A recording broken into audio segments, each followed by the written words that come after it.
Hey, what up, everybody? This is Stevie Breach coming to you here. One of the matches that was announced for Monday Night Raw, this coming Monday Night Raw on March 7th, the lead up to WrestleMania 32, is the surprise union of Y2AJ.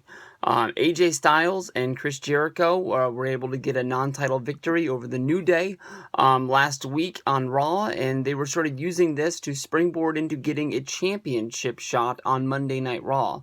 I don't know if this is going to lead to them, having a match on the Roadblock special.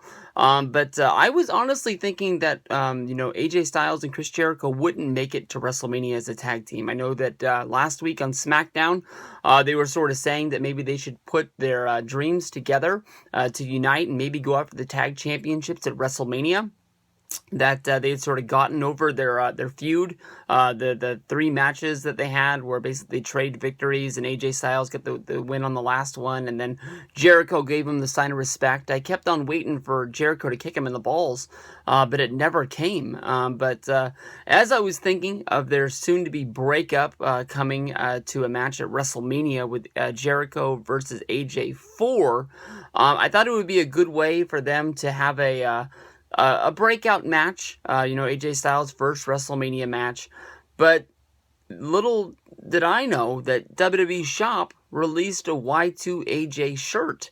And I know that, sometimes plans get mixed around, but I know that when it comes to selling merchandise for superstars, when they release shirts for people, they're not going to release shirts for a tag team that's only going to be together for a week. It doesn't make a lot of sense that people that order the shirts off WWE Shop aren't even going to get them by the time the team breaks up. So maybe the plan is actually for them to stick together and have a match for the championships at WrestleMania, which doesn't really make a lot of sense, seeing how they're heating up the Usos, they're heating up the Dudleys, the Lucha Dragons. They have Kalisto, who's the United States champion, even though I haven't really seen him defend the belt since beating Del Rio on the Fastlane pre-show.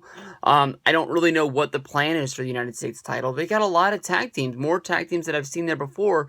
That's the one reason why it doesn't make sense that AJ and Jericho would be going after the titles.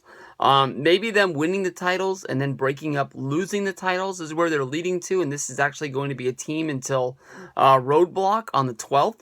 But I don't know. I don't want to see the New Day. They've lost the titles. The Primetime Players had a short little run with them. But they've had the titles for close to about a year now, I do believe. They were tag champs at WrestleMania last year. No, wait a minute. Cesaro and Tyson Kidd were. They were just on the show. They were still baby faces. They didn't win them for a little bit. They've been around in the tag division for a while, and I don't want to see it end. Even though sometimes they come out on Raw, and I groan a little bit because their stick is getting to me a little bit, that it seems like they've done everything that there is to do. I still want to like them. I don't want to like AJ and Jericho, and so that's why on Raw I'm hoping that Jericho and AJ don't win the championships, but being a wrestling fan and using wrestling logic, it looks like we got new tag champs coming on Monday.